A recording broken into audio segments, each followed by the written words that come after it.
Hi, everybody. Welcome to the Jimmy Dore Show. We're here with special guest Judah Friedlander. Check out Judah's comedy special.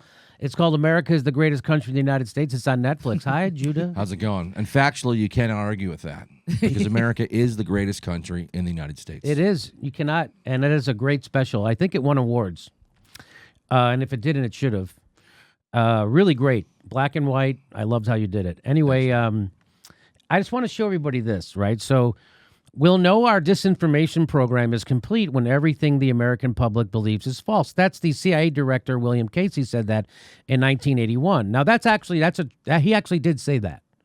Like a lot of people say, oh, come on, he didn't say that. That's fake news. No, he actually said that. And he was referring to our foreign policy with the Soviet Union at the time. And so he was saying, we'll know our disinformation program about the Soviet Union is complete when everything the American public believes is false. And we're back to that same thing. That's how they fight a Cold War. They misinform their own public. Isn't that something? And so now, after 2.5 years of pushing Russiagate, that our president is a Manchurian candidate who threw the election by illegally colluding in conspiracy with a foreign government, Russia. Well, we always were asking for evidence. We never got any evidence, and now it seems like that's not happening. And Rachel Maddow, after 2 years, what does she have to say about it? And then nothing. 2.5 years, and then nothing. So I just want to say, again, people ask, how did we reach 500,000 subscribers? It's because I just don't repeat propaganda, and people are hungry for news shows that don't push propaganda. Unfortunately, all our corporate news shows do, including the Washington Post and the New York Times, when it comes to a lot of stuff, especially foreign policy, wars, and our regime change policies. Here's Aaron Mattei. You know, he's a friend of the show. He says, Mueller disappoints. If Mueller disappoints, I'm hopeful there'll be a reckoning among progressives. There's not. On the media side, I think we should reflect on this. The top video outlet to consistently and unapologetically debunk Russiagate is the Jimmy Dore Show, a comedian working with a very small team. So that was a very nice compliment, and I like to pat myself on the back and show it on my own show. But I just want to show you that how easy it is to do a better job than CNN.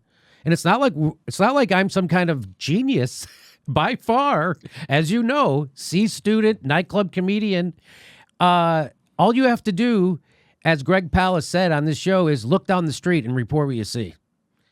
And so here's CNN lying, right? So now they're we've already debunked. They've been lying ubiquitously about Venezuela, right? So here's some of it. And what is on the plane are basic goods, things that aren't available or accessible in Venezuela, things like nutritional biscuits, toothpaste, toothbrushes, just basic commodities that aren't available or readily available to Venezuelans right now because of the regime that they're currently living under. So now we know that's not true because independent reporter Max Blumenthal actually went to a supermarket in Venezuela, and he proved that that wasn't true. So here he is, and we showed it to you. We already debunked that. And by the way, what's in that USA aid? What's that aid that's going to Venezuela? They use that to ship arms inside the country so that they can then foment a civil war.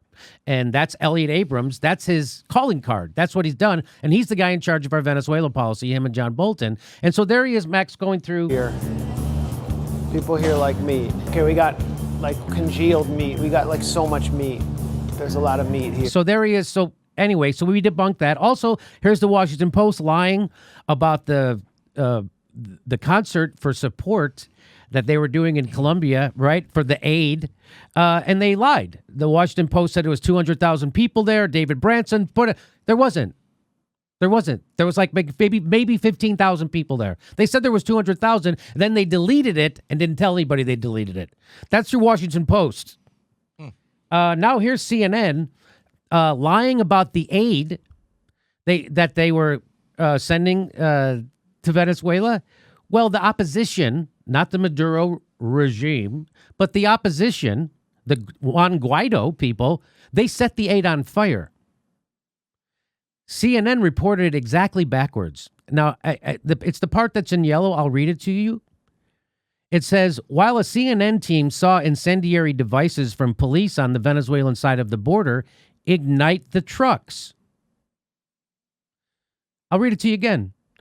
While a CNN team saw incendiary devices from police on the Venezuelan side of the border ignite the trucks. That's a lie.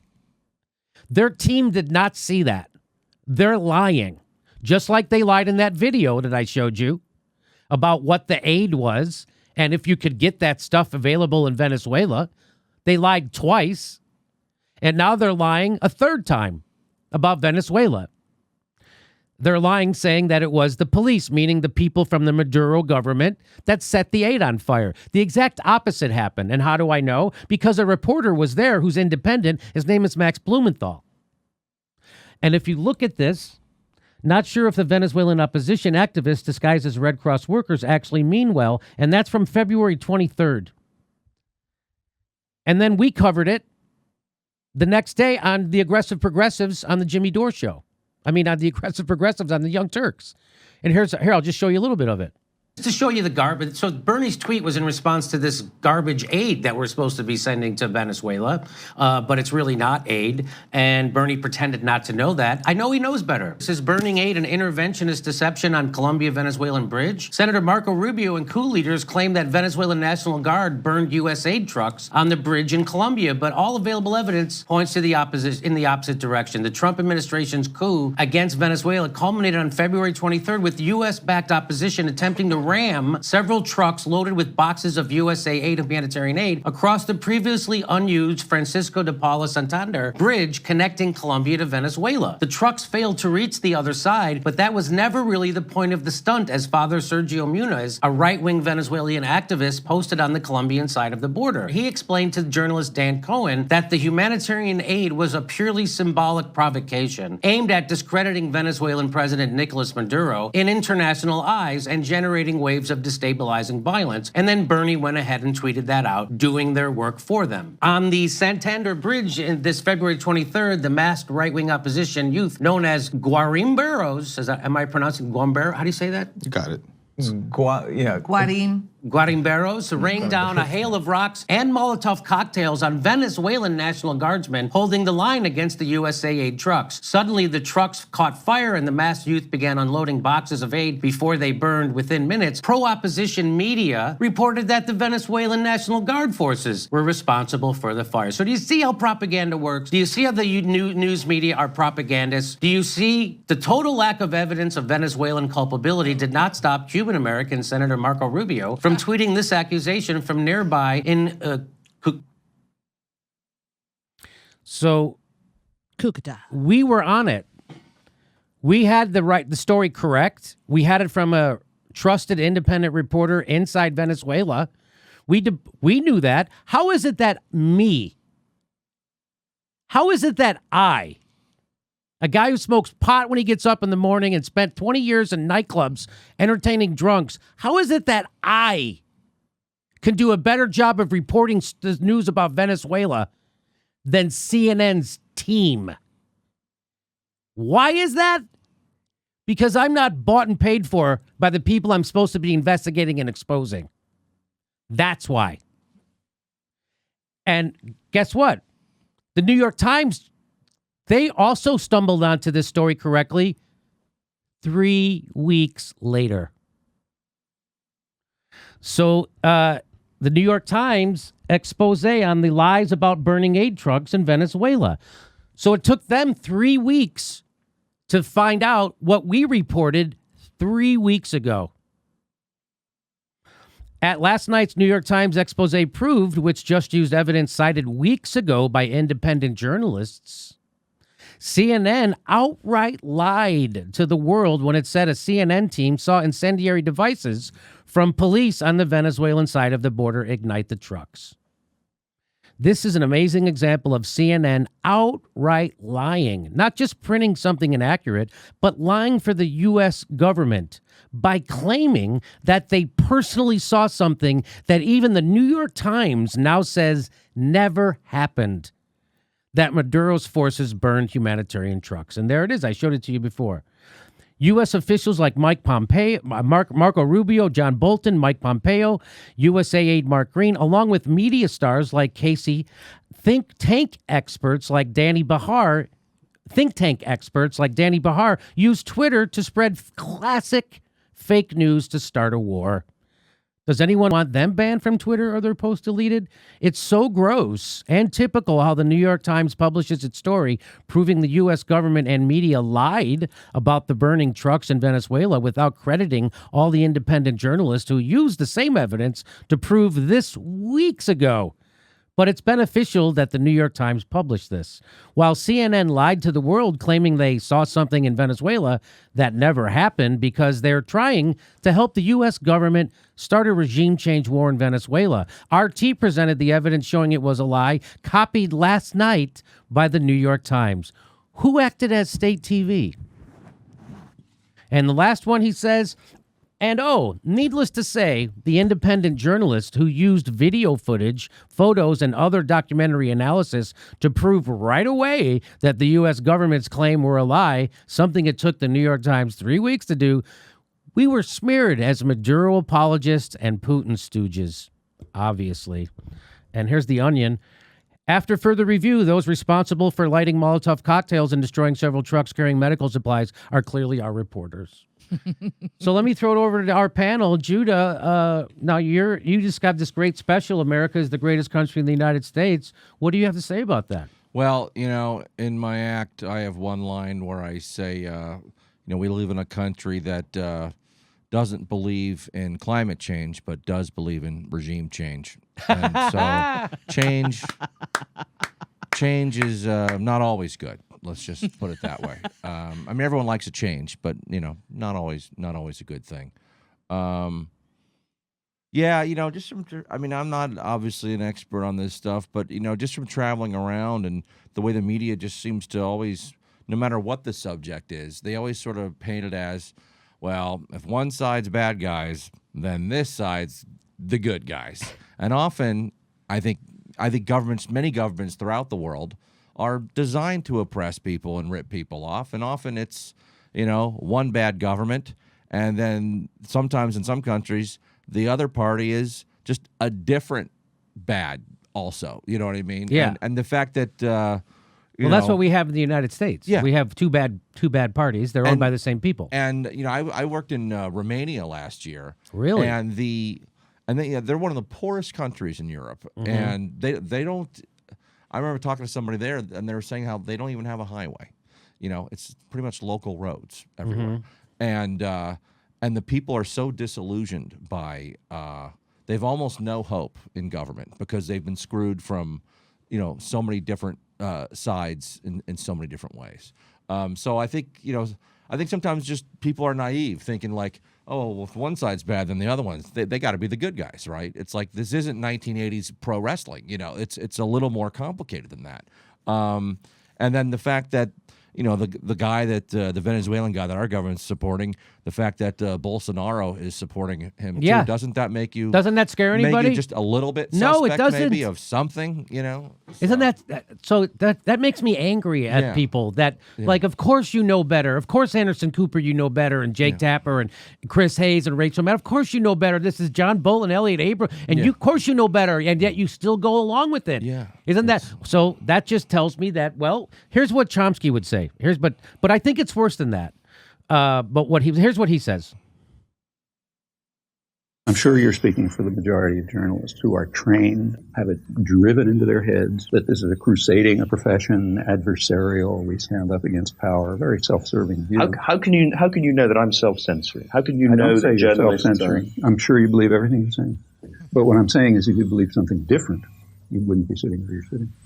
So that's why Max Blumenthal doesn't work for CNN, because he doesn't think like CNN reporters, right? You get hired at CNN because you don't push back against the establishment, because you don't ask those questions that would upset your advertisers or the military-industrial complex or fossil fuel companies. It's the exact opposite at CNN of what real journalism is. You know, we showed you that videotape of Rand Paul saying maybe we shouldn't be selling these arms to Saudi Arabia since they're a brutal dictatorship committing genocide in Yemen. And Wolf Blitzer said, you know, if we don't sell arms to them, it's going to cost a lot of jobs in America. That's a quote from the newsman. So again, at CNN, everything's backwards. And it makes me feel good to report this story about CNN getting caught lying about and starting another war, because they smeared this show. CNN smeared the Jimmy Dore show. They took time out of their day. They assigned reporters and gave them the order to smear this show. And they did it because we were telling the truth about the Syrian war. And CNN is lying about the Syrian war. CNN had a reporter go into where she said was a gas attack, and she picked up a backpack and sniffed it and said, yeah, there's something out. You sniffed a deadly chemical? So that's the kind of horrible reporting that CNN is doing, and it feels good to be able to out them for lying because they're liars. CNN is not news. You know, they're the opposite of news. Anything else to add to this, my panel? Anything for you? I mean, I was just going to say, you know, I think anytime you're in any corporate structure, the pressure to conform is insane. So you might come in there, you know, all moralistic and wide-eyed. That corporation is going to cut away at you until that stuff is gone. If you're going to keep that job there. Yeah. So even if you're a young reporter going into a place, the chance of you actually getting able to sneak some truth out here and there is going to be small. You know. So yeah, it's something that I think is a problem, you know, not just in news, but in so many areas. And that's why, and because it's so common, so many people don't see it. You know, they don't realize when they're getting propaganda. They don't realize when they're being pressured to conform. They don't even see it because it's something that's constant. I just don't understand the whole conversation of why we have to have any kind of humanitarian aid in Venezuela when we are having all these sanctions against them, and that everybody wants us to overthrow this government and Donald Trump is our president. I thought we were all worried that Donald Trump was so crazy so why is the media championing this coup? Because they're bought and funded by the people they're supposed to be investigating. That's why. And they are lapdogs to power. And let me tell you, I just want to get this Chomsky quote because it's perfect. It fits perfectly right here. Any dictator would admire the uniformity and obedience of the U.S. media. Not only the obedience, but the uniformity. And that's what you're seeing with Tulsi Gabbard. Every show she goes on, she gets the same kind of crazy questions as if she was being interviewed by someone from the government. And you're seeing it with Venezuela. You see it with Syria. You saw it with Iraq. You saw it with Libya. The uniformity and obedience. And it just goes to show you that, we're ruled by sociopaths. We're announcing our dates for 2019. We're going to Ventura Comedy Club, March 31st, Tempe, Arizona, Austin, Texas, Portland, Chicago, and lots more. Go to jimmydorecomedy.com for a list of all our dates and live shows. And please become a patron. We give you hours of bonus material. And please make sure you're subscribed. Even if you think you're subscribed, they unsubscribe people every day, and you might be one of them. Check to make sure you're subscribed, and then you have to click the bell twice so they send you a notification when we drop a video. Thanks for your support.